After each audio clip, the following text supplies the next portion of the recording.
Hello friends of the garage and welcome back to the No Talks Motorsport workshop. Today topic is Morticia and the continuation of where we left off last time. Now if you recall last time we were working on the exhaust system. We're trying to get Morticia back on the track.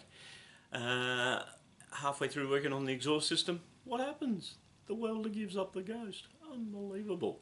Now for those of you who maybe watch Home Built by Jeff down there on the Central Highlands, on the Southern Highlands I mean,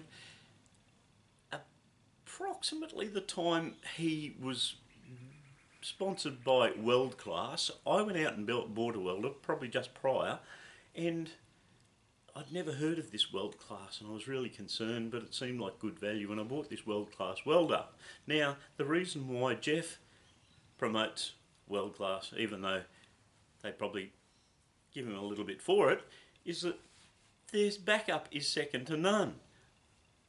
The little bit of problem I had with it, they've come good with the parts, they've shipped them down to me, and Tomago Industrial here in the Hunter, the local Weld Class distributor, they've looked after me with getting me a new part that was failing me. We've put it all back together, we've given it a bit of a test run, we're good to go.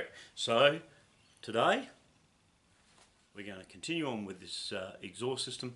Hopefully might get it to a stage where it's finalised, buttoned up, and we can move on to some body work. But for today, let's get this welder out, get this little short joiner section that we're building to go into the exhaust system, and move on. So we're building the little link section in the middle with a flex joiner and a catalytic converter, because we do need a catalytic in there to comply. So we've just put a tack weld on there for the moment. We'll put those two together, then we'll put some pieces on the end of it with some flange connectors and put it all in underneath and finalise this exhaust system.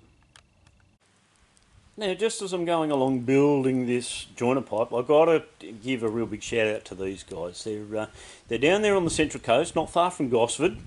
They do ship anywhere in the country and really friendly people, got some great quality pipes, all sorts of mufflers. We got the cat converter. Not only the link pipe we're building in the track car, but a couple of other projects we've worked on. We built exhaust systems. This is just a piece of stainless steel pipe that has got their label on it. But you know, if you're after exhaust componentry, you can't go past these guys. They've got flanges, V-bands, all that sort of gear. Give them a call. Anyway, back to the build. Well, this wasn't exactly what was in the plan.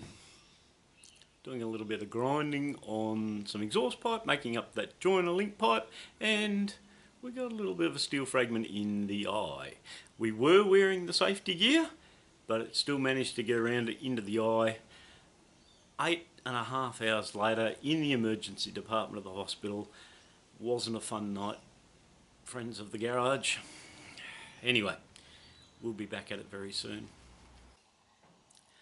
Well, friends of the garage, after that forced sabbatical, the eye, looking good, looking a lot better now, feeling a lot better now, good thing. Did delay us on getting things finished, but we have managed to cut the last of the pieces we needed, welded them together, and we've created the joiner pipe. So we've just got to bolt it in. But in the meantime, a bunch of other things have happened. You can see the crazy hair, you know, it's pulled out of where I normally have it all beautifully tied back, because the headband on the welding mask broke, and in trying to use the welding mask without the headband, these little corner bits, you can't even see them properly on the camera, but there's little tags sticking out, catching in my hair and pulling bits of my hair out every time I put it on. The fun, the joys of having big long locks. Anyway, we've finished creating the joiner pipe. You can't see it there because I'm not using the camera the way I normally would do. There's the joiner pipe all finished up. let's bolt it in the car, and we might even crank the motor over. I haven't done that since we brought it home after getting the bodywork repaired. So we put all the new engine mounts and a whole bunch of other bits in the engine bay, and we've never yet turned it over. So let's put the new exhaust on, get in there, give it a crank, see what it sounds like. So what's that expression of measure twice, cut once? Today maybe it's a case of measure twice and weld once. How did I get that so wrong? Completely the wrong angle on it, but we've cut it, re-welded it. Now let's try and fit it. Righto, so there we have it. Complete exhaust system in place. Everything right through to some really cute looking tips out the back. Let's just give her a kick in the guts and make sure she sounds like it's supposed to, with no big leaks. So here I am, trendsetters. I've got Morticia's exhaust finished. I climb in there to give her a kick in the guts to see what the exhaust sounds like, make sure there's no leaks coming out anywhere. Bugger, everything just wouldn't kick over. So I pull the spark plug out, check it for spark, check it for fuel, scratching my head thinking, what have I done? It was running when we last put the girl in the shed here, admittedly, long time ago, but that's neither here nor there. All we've done is taken the gearbox out, changed the clutch, put the gearbox back in, make me thought, did we not plug in one of the neutral sensors, or have we not missed something along that line and caused it to, not get a spark? I'm racking my head, looking at wiring diagrams, and all of a sudden the penny drops. Thick head. Didn't switch on our own immobiliser system, did we? So what did we do? Flick the switch, immobiliser system on. Ha! It starts. How simple. Sometimes think twice. There's been a few of those sort of moments in the garage of late. Maybe it's just the age catching up with me and this grey stuff starting to seep through. Anyway, let's crack it open. I'll put a video up where we fire it up and you have a listen to what the exhaust tone was like.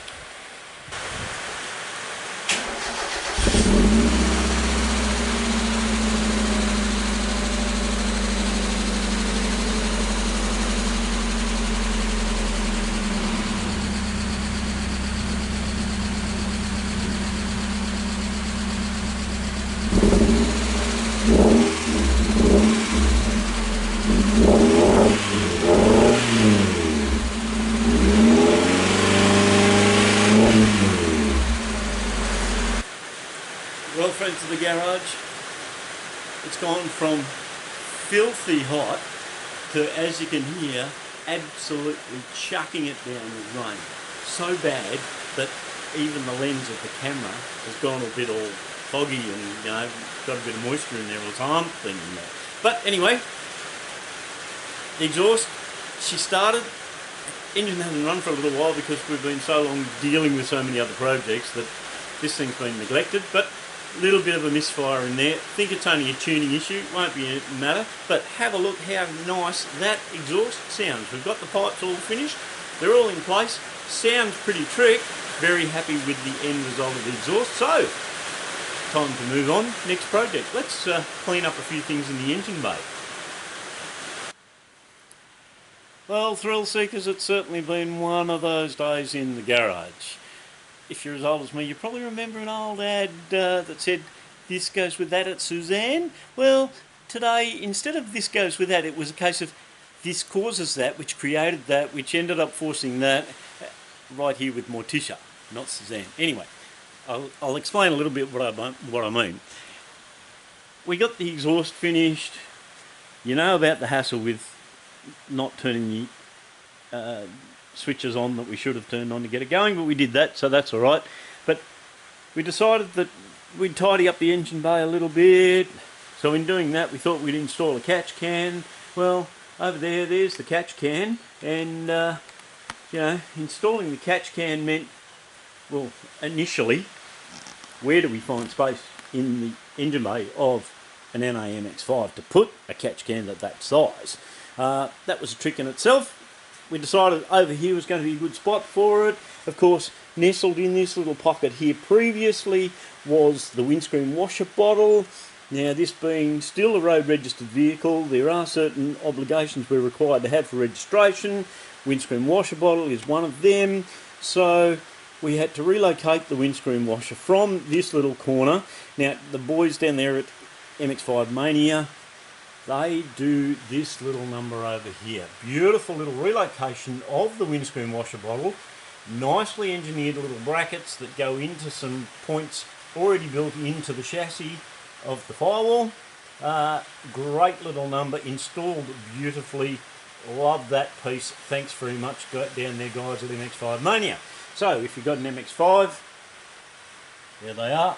Talk to the boys down there. They will look after you no end. So anyway, we've relocated the washer bottle over there. Uses the existing plugs, so it stays in the normal loom. We just have to reshuffle a few of the hoses around to connect it up to the squirters in the wind on the bonnet when the bonnet goes back on. Beautiful location. Anyway, getting back, catch can in this little corner meant, we clash with our nice little cold air intake that we've got. Cold air intake because it comes in through the firewall here, takes the negative pressure air that's being sucked back in behind the bonnet, so it is getting good fresh air. Difficult to try and source. Some blokes will put pod filters and all sorts of other things up the front here trying to get forced induction from the front. Doesn't work that way. Let's get some nice negative suction through the back of the bonnet into the cold air intake. So what we've done, we've just taken a little channel out of the cold air intake. It hasn't disturbed the flow of the air going in through the filter, in through the airflow sensors and all that sort of stuff. Yes, we're still using some of the standard old school gear because at the moment the class category we're running in requires us to stick with the existing ECU and all that sort of gear. So we're sticking with the original airflow sensor and all the other gear that's involved in running the engine. So anyway, this meant doing that job, this meant doing that job, putting that there meant doing this job. So it's just time consuming stuff. It's like anybody who's worked in a workshop guesses. Every time you get a job that sounds like just a 5-minute operation ends up being 5 or 6 hours because you've got other bits to add on to it. Anyhow, so we've got the catch can in there, beautifully plumbed in. Now, don't listen to these rat bags that say this is where your catch can goes. No, if you want to be sensible about catching all of those nasties that come up out of the crankcase, the little bit of excess oil, bit of moisture that's in there, some perhaps little very fine steel particles, they float around in here and in the factory system goes from the PCV, the positive crankcase ventilation valve, back into the intake plenum, and you end up with all sorts of those nasties going into your intake via the plenum there. So this is where you connect your catch can to, trendsetters. Make sure you take a good feed off your PCV. Don't replace the original PCV. Make sure that stays in there and is operational. I checked that when we did that. Feeds that through into the catch can. All of the nasties get spat out into the catch can. The return feed gives you a lovely, clean, positive crankcase feed out of the crankcase through your vacuum of your inlet plenum without the horrible bits going into your valves, going into your combustion chamber and all that sort of gear. So we've done that, we've got that tidied up, we've got it all buttoned up and finished away pretty well. At this stage, the engine bay is nice. We're just about ready to put the bonnet back on. A couple of little bits over here where we're going to put some fresh high temperature brake fluid in there. We've got to refresh the fluid in the clutch master there as well. It's looking a little bit dirty, so we're going to clean that up. You can hear on the roof that rain has set in one more time. We've gone from filthy hot in the garage to absolutely getting drowned with excessive rain. But yeah, so there we have it. Engine bay's done. You heard the exhaust there before. It's sounding great. So now we're into this stuff. We'll get these I've already got the porta power under that and straightened where that got pushed in. We've just got to sand that back and repaint it. We'll repaint the back there. We'll finish off the front guards. The front guards are sitting over there ready to have some attention to them. Put the front guards on them. We're getting close to getting this girl back on the track, ladies and gentlemen. Righto, well there you have it, thrill seekers. That's another wrap, I think, for the moment. So the exhaust system's done, it's running.